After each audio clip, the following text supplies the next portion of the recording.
Hello everyone and welcome back to Monster Mania, part of the Jesse Hecht Creative Collection.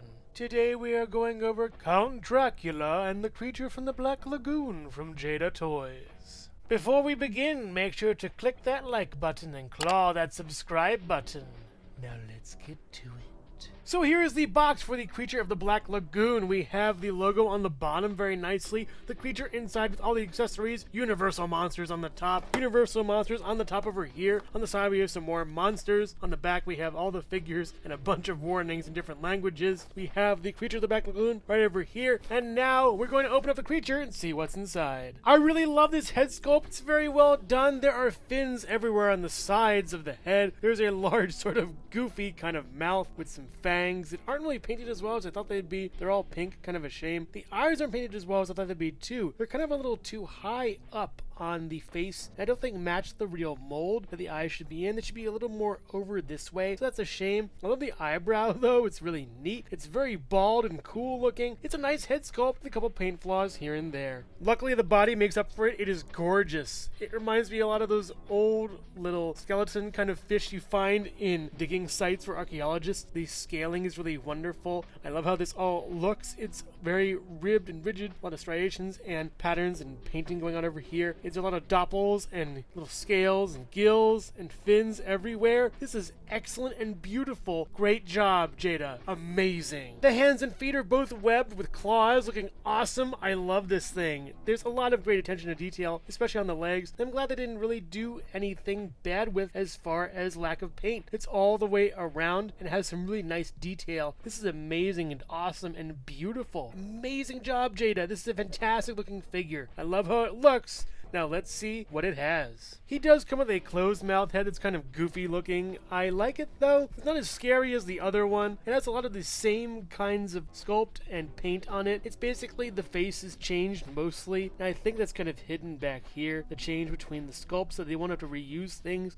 It's a nice face, but not really that great for me. I prefer the other one that came with it. This is so much better. It does have some good articulation with some spins and some back and forward, not that much, with some all the way around, pretty nice. It's a good head, but not great. He also comes with a gripping or grasping hand that looks pretty nice. The claws are painted really well, and there's a lot of detail on the palm. Very great, like little suction cups. That's amazing. On the back, we have some bony kind of scales that match the other hand he has. Looks pretty nice too as well. These are some good hands he has, as well as the other hand he also comes with. Really nicely done for each sculpt. Amazing. The hand can also swivel and then hinge backwards and forwards this much. It has nice articulation. The creature of the Black Lagoon also comes with this bona fide creature hand that's pretty cool. I like it. I just wish it was able to be put on the actual figure. It has some really interesting sculpt to it. A lot of bone pieces, and you could definitely tell it's from the creature itself. Really well done. There's no peg on the bottom, so it can't really fit into the hand, but definitely could fit into this hand, but not in the socket. That's a shame. And a nice little touch, there's a spear gun he comes with that he can put inside of his hand, and it fits very well. Really nice. Nothing to say much about the spear gun though. It's silver and very long and sort of pointy. Slightly rubbery. I'm just worried it might break someday, so just be careful. And finally, the creature of the Black Lagoon comes with a nice accessory, a large net you could just put on him, and it's pretty cool. It's a big net, as you can see here, that goes almost to his knees. Really great piece. It's large too. It's a really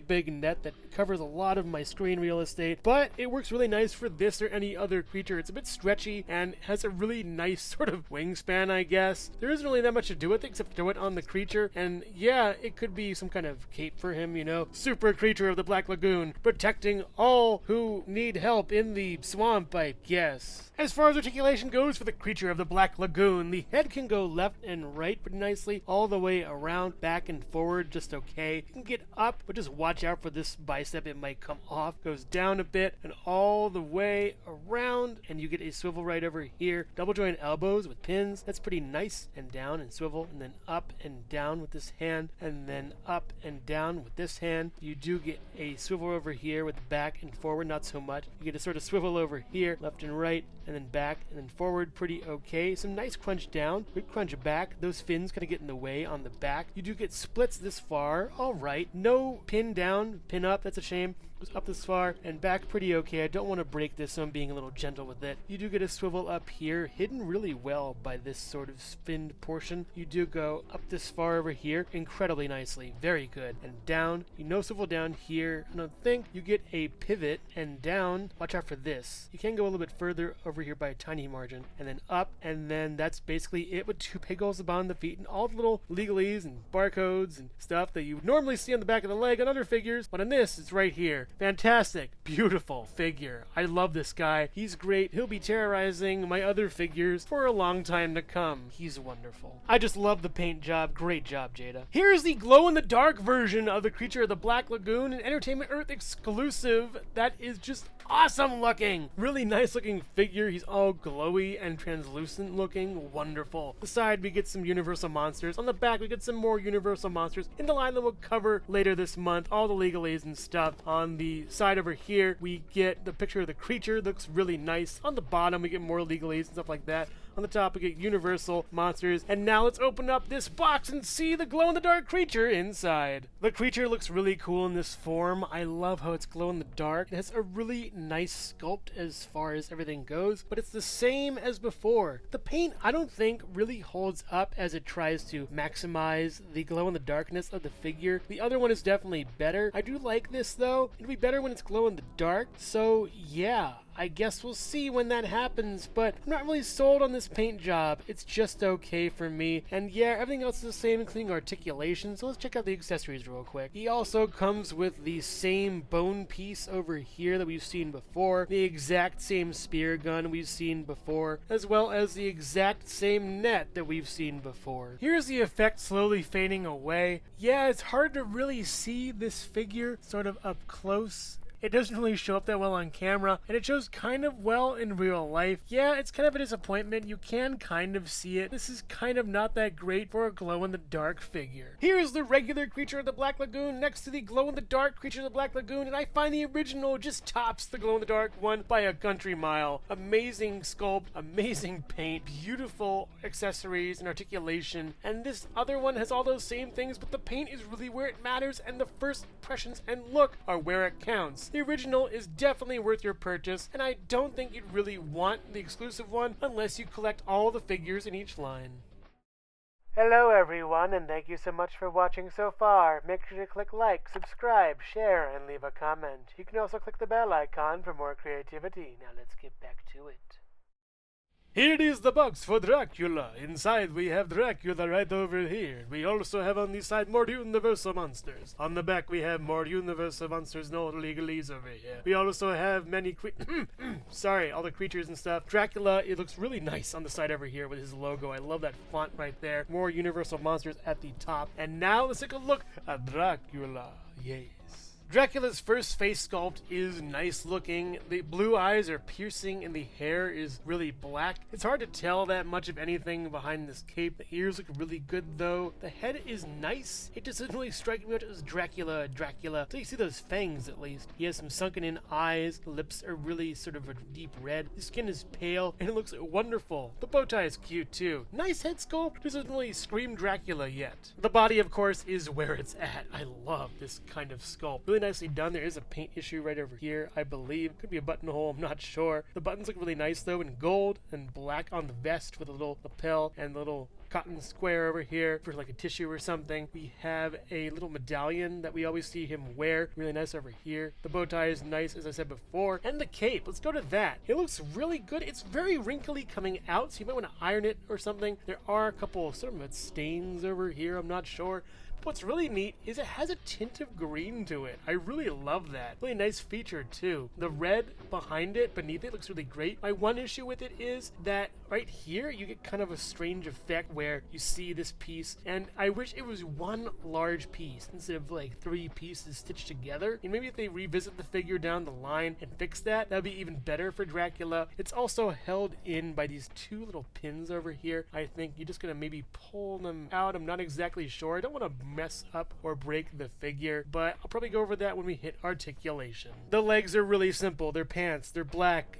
That's it. The shoes look nice. I'm gonna just move on. It's really simple. He has a large tail though for his coat. Really great. Also didn't touch on the hands and arms. They're alright, kind of weird, doughy hands, strangely. Very weird and unsettling, especially for Dracula. Upon further inspection, when you take off Dracula's head, you get a little bit of elastic over here holding the cape together to the neck instead of fluttering all the way out. You can't take these little stakes out, ironically. They're glued in, I believe. So yeah, it's really hard to pry them out. I've tried with my fingers, and if I don't want to go any further than that, I'm just going to stick with this cape on him, as it looks pretty nice too, and you can do a lot of cool poses with it later on. But yeah, Headless Dracula. The only reason this head sculpt is looking down because you tilt it up and you get a nice lunging kind of pose for Dracula to do. You get a nice swivel over here and back and forward. It's a nice pivot over here and all the way around. The hair is basically the same. The fangs look really cool. I'm just not sure if I want to use this head sculpt that much compared to this one. I'm kind of growing on this one a little bit, and this one looks kind of weird with that head down. He also doesn't really have that widow's peak that much, I noticed. Yeah, it's a paint error. It's a shame. He does come with alternate gripping hands that look really cool, but mine have some paint issues on them. I'm not sure why. I guess they came out of the factory, but that's really a bummer. I wish they were actually cast in the color that this is and not painted. That's really weird. You do get a swivel over here and some back and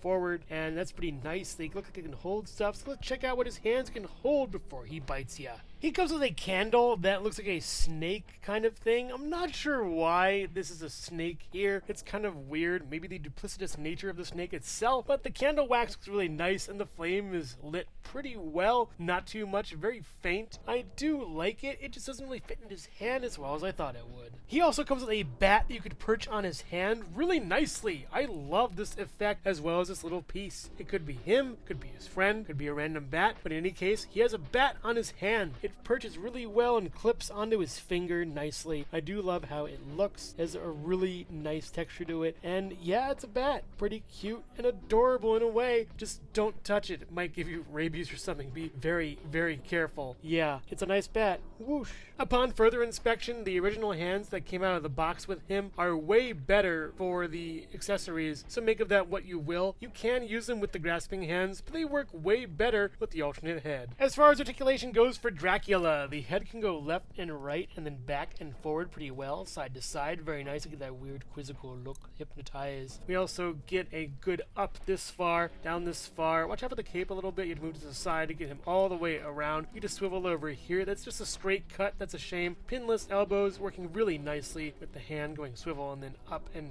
down. And on this side, we also get a nice swivel and then up and down. We get an around a little bit here. Tiny bit of articulation back and forth. More of a sort of crunch than a back, but it's just okay, I guess, with a tiny bit of swivel here and there. Not too great. You go out this far up the splits really nicely. Goes up this far, pretty okay, and back alright, kind of butts against this piece over here. You get a double jointed knee going up really nicely. Wonderful. Same as the elbow, basically. You get a swivel up here, no swivel down here, and you get a pivot over here with a somewhat up and a little bit of down, kind of. It's stuck at the back, and two pegos above the feet. The cape also does move. You can get him into that cape pose thing. You have to really pull the cape around, though, and kind of bunch it. You may be able to pinch it within his hand right over here. But other than that, it's a nice cape and it works pretty well for the figure. I just wish it wasn't so wrinkly out of the box. I really like Dracula as a character, but as an action figure, he isn't really that great. Back to the drawing board with him for a little bit. I do appreciate the effort and work put into this character and figure. It could be better by a long shot. The creature from the Black Lagoon stands about 6¼ inches tall for both bodies, and Dracula is about just above 6 inches tall or so. Very nice figures. I find the creature to be way better than Drac. And if you want to know how big the net is, it's about 8 inches tall for both of them. Overall, these figures put the monster in Monster Mania. The creature of the Black Lagoon is a beautiful figure. One of my favorites from the line so far from what I've seen. I really like how he looks.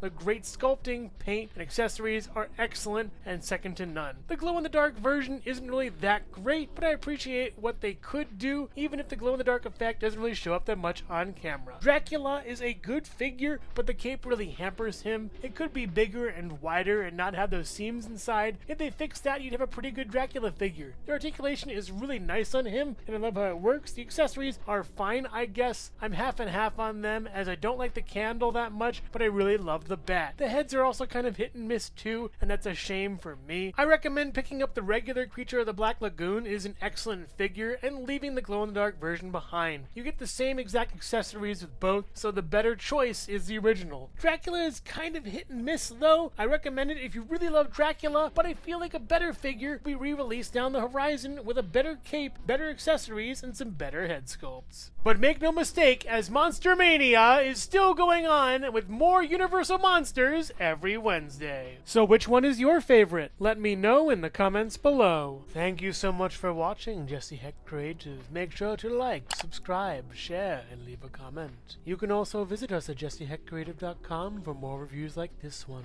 Thank you so much for watching, and do keep being creative. Stay tuned.